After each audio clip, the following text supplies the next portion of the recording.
यदि पति देव जमाई राजा है तो मैं भी बहू रानी हूँ। आज शाम जब से कोमल अपने मायके से ससुराल आई थी तब से एक बार भी रसोई घर में नहीं घुसी थी। पहले तो सास निर्मला को लगा कि शायद कोमल की तबीयत खराब है, इसलिए वह आते ही कमरे में चली गई है। निर्मला जी रात की सब्जी पहले ही बना चुकी थी और अब बस रोटी ही बनानी थी, तो चुपचाप रसोई घर में जाकर रोटियां सेकने लगी। कोमल और यश के विवाह को मात्र 2 वर्ष ही हुआ था और कोमल इस 2 बरस में ही घर के माहौल में रच बस गई थी। कोमल बहुत मृदु स्वभाव की थी। सबके साथ प्यार से बात करना और सारे घर की जिम्मेदारी उसने बखूबी अपने कंधों पर उठा ली थी। दूसरी ओर सास निर्मला और ससुर अशोक कोमल को भरपूर स्नेह देते थे। किसी भी प्रकार से लगता ही नहीं था कि कोमल इस घर की बहू है, बल्कि वह स्वयं भी बेटी बनकर ही रहती थी। रात खाने की मेज पर अशोक और यश को भी कुछ अजीब सा लगा, क्योंकि सारा काम निर्मला जी अकेले ही कर रही थी। कोमल एक बार भी उठकर रसोई घर तक नहीं गई। बर्तन लाने से लेकर खाना खिलाकर बर्तन उठाने तक आज सारा कार्य निर्मला जी ने किया। यश ने भी जब देखा कि कोमल आज नहीं उठ रही है तो उसने अपनी माँ के साथ पूरी रसोई संभालने में मदद की, परंतु कोई कुछ नहीं बोला। अगले दिन रविवार था, सबकी छुट्टी थी, सब लोग आराम से देर से उठे हैं, परंतु हर रोज़ सबके लिए चाय नाश्ता बनाने वाली बहू कोमल आज भी देर से उठी और नहा धोकर बहुत सुंदर कपड़े पहनकर सज धज कर ड्राइंग रूम में सोफे पर बैठ गई।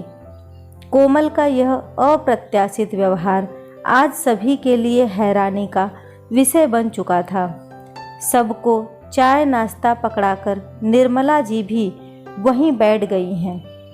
आखिर अशोक जी ने पूछ ही लिया, कोमल बेटा तुम्हारी तबीयत खराब है क्या?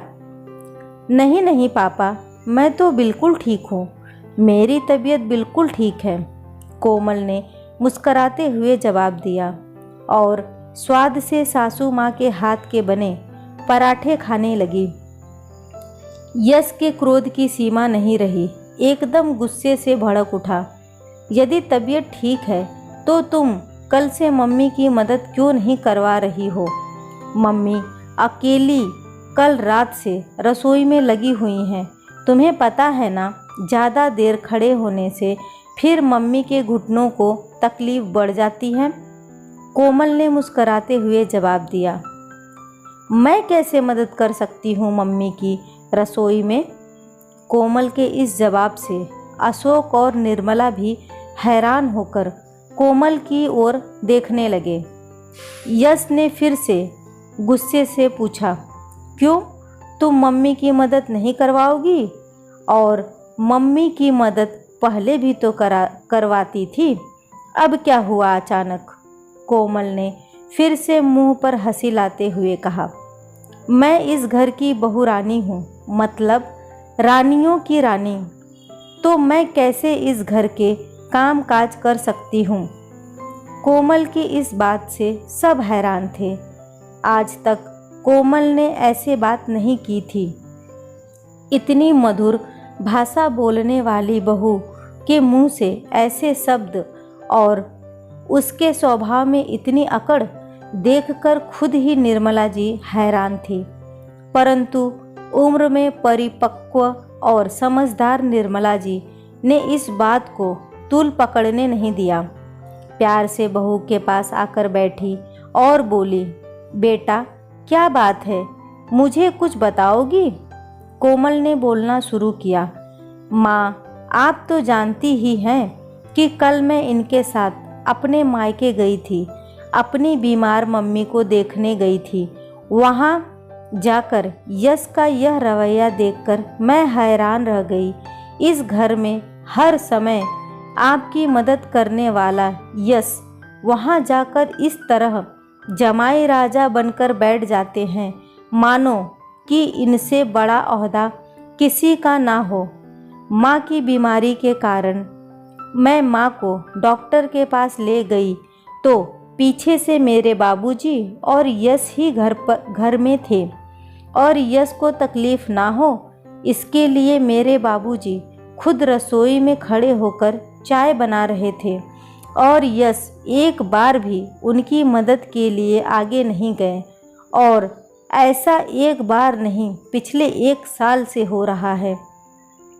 इस घर में हर सब्जी चुपचाप खाने वाला यश वहाँ जाकर अकड़कर सोफे पर बैठकर हर चीज़ में नखरे करते हैं, और मेरे माता पिता इस तरह डरे सहमे रहते हैं कि जमाई राजा कहीं किसी बात पर नाराज़ ना हो जाएं।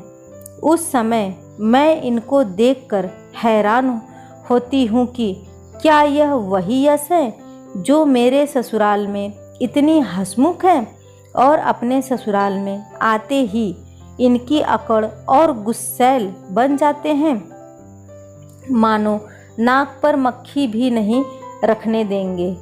मैंने भी सोचा यदि यश अपने ससुराल में जमाई राजा है तो मैं भी तो अपने ससुराल में बहू रानी हूँ, फिर मैं क्यों नहीं रानी बनकर बैठ जाऊँ। कोमल की बात से यश जिधर हैरान था, अशोक जी की भी नज़रें झुकी हुई थी, परंतु कोमल अपनी बातें कहते कहते डर भी रही थी, क्योंकि वह नहीं जानती थी कि निर्मला जी इस बात पर कैसे अपनी प्रतिक्रिया देंगी। परंतु उसने उनकी आंखें भी नम देखी और उसको गले लगाकर कहा, बेटा तेरे हौसले की मैं दाद देती हूँ, जो तूने विवाह के केवल 2 साल बाद कहने की हिम्मत रखी। मैं तो अपने विवाह के 30 साल बाद भी अपने पति अशोक से यह नहीं पूछ पाई कि ऐसा बिल्कुल सम्मान व्यवहार वह अपने ससुराल में जाकर क्यों करते हैं। निर्मला जी की बात सुनकर कोमल भी हैरान थी। शायद यह हमारी परवरिश में ही कमी है। बेटियों को तो ताउम्र शिक्षा दी जाती है कि ससुराल में जाकर बेटी बनकर रहना, हर कर्तव्य निभाना, परंतु जब हमारे बेटे जमाई बनकर ससुराल में जाते हैं तो वहाँ ना जाने किस अकड़ या दंभ उनमें आ जाता है। उनका जी चाहता है कि सब लड़की वाले उनके आगे पीछे घूमें। अभी निर्मला जी यह बात कर ही रही थी कि अशोक ने बात को वहीं रोकते हुए कहा, नहीं नहीं, ऐसा कुछ नहीं है, यह तो तुम औरतों का वहम है। हर बार चुप रहने वाली निर्मला जी आज गुस्से से बोली, रहने दो, आज यह हौसला मेरी बहू ने दिया है तो मैं भी चुप नहीं रहूँगी। याद है आपको जब आप मेरी छोटी बहन की शादी में गए थे तो एक छोटी सी बात पर ऐसे रूठे कि सब रिश्तेदारों को आपको मनाना पड़ा था। क्या एक बहू को हक होता है अपनी ननंद की शादी में इस तरह रूठ जाए? बल्कि उस पर तो भाभी या बहू होने के कारण नंद या देवर के विवाह में खुद की ही सुध-बुध नहीं होती, फिर आखिर आप मर्द जवाई राजा बनते हैं। अपने साला या साली की शादी में इस तरह मुंह फुलाकर क्यों घूमते हो? क्यों एक लड़की के माँ बाप को अपने बड़े जमाई के नाराज़ होने की फिक्र लगी रहती है? क्यों आप लोग अपने साले या साली के विवाह में एक बेटे की भूमिका नहीं निभा सकते जैसे कि हम बहुएं निभाती हैं? निर्मला जी की बात सुनकर अशोक और यश को अपनी गलती का एहसास हो गया था। अशोक जी ने हाथ जोड़ते हुए कहा, तुम दोनों औरतें जीती और हम हार गए। वाकई यह बातें बहुत सोचने की है और आगे से हम भी कोशिश करेंगे कि अपने ससुराल में जमाई राजा नहीं बेटा ही बनकर रहें और आने वाली पीढ़ी को भी यही शिक्षा देंगे।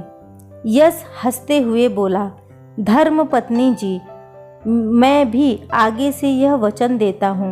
अब क्या आप अपनी बहुरानी वाला खिताब सिर से उतार करके मम्मी की मदद करोगी? यश की बात पर सभी लोग आज हंस पड़े। आज निर्मला जी को अपनी बहू के हौसले पर नाज था, जिससे रिश्ते की नई शुरुआत में आने वाली कड़वाहट को पहले ही दूर कर दिया गया था। दोस्तों, कैसी लगी ये कहानी मुझे कमेंट करके ज़रूर बताइएगा। वीडियो को लाइक और शेयर करना न भूलें। चैनल पे पहली बार आए हैं तो इसे सब्सक्राइब ज़रूर करें। कहानी सुनने के लिए आपका बहुत बहुत धन्यवाद।